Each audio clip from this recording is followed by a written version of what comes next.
All right, let's dive into one of the most brilliant satires you'll ever come across. It's a story about a king who was so obsessed with cheating death that he ended up walking right into its arms.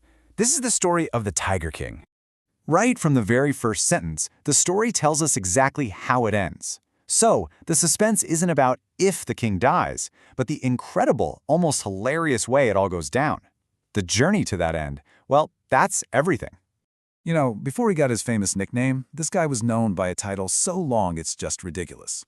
Get ready for this. His Highness Jamadar General Kiladar Major Sadavyagra Samahari Maharaja Diraja Viswav Bhuvano Samrat Sir Jalani Jung Bahadur.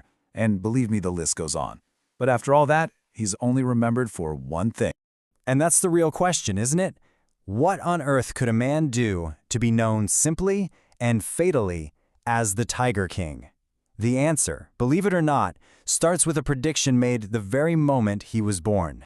It all kicked off right at his birth, with a prophecy that was, honestly, both impossible to believe and completely impossible to ignore. So, the chief astrologer's prediction was pretty grim, but simple enough. The prince was born in the hour of the bull, and the bull's enemy is the tiger. Therefore, the prince would meet his end because of a tiger. Seems straightforward, right? Well, what happened next was anything but. And yes, you heard that right. At just 10 days old, the baby, Jalani Jung Bahadur, spoke. And I'm not talking about gurgles and coos. I mean clear, intelligent words that just left everyone in the room completely stunned. He was challenging the prophecy itself.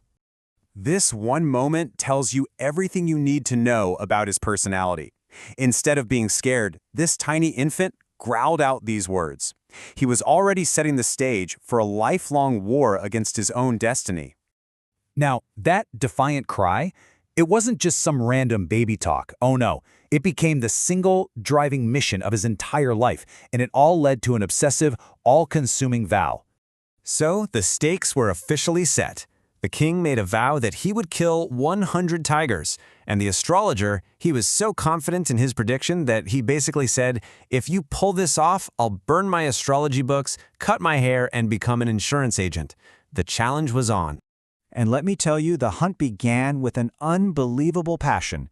By the time he was 30, he had already killed 70 tigers. But then, he hit a snag. A pretty big one, actually.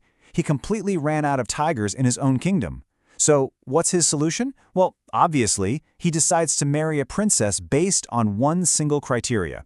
Her father's state had to have a lot of tigers. His obsession really had no limits and no budget. At one point, a high-ranking British officer wanted to hunt in his kingdom. The king, worried the officer might poach one of his tigers, sent the officer's wife 50 expensive diamond rings. Assuming she'd pick one and be happy, she kept them all.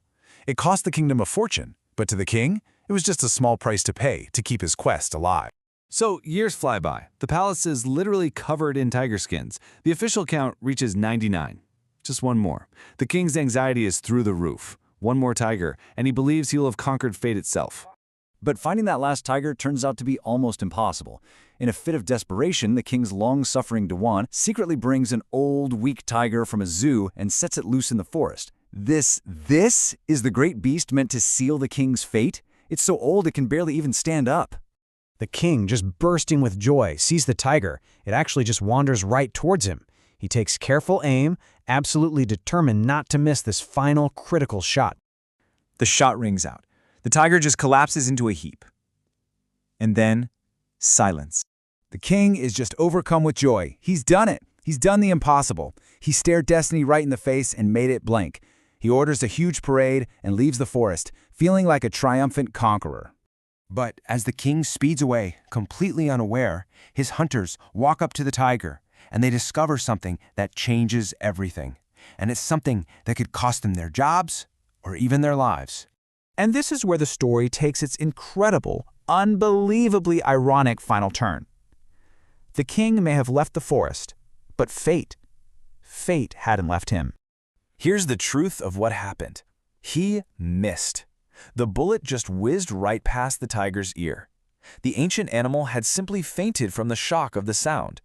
The hunters, terrified of what the king would do, shot the tiger themselves. And the king never found out that he had failed. So the king, now believing he's invincible, finally turns his attention to his family. For his son's 3rd birthday, he's looking for the perfect gift and finds it in a little toy shop. A small, poorly made wooden tiger. The perfect gift, he thinks.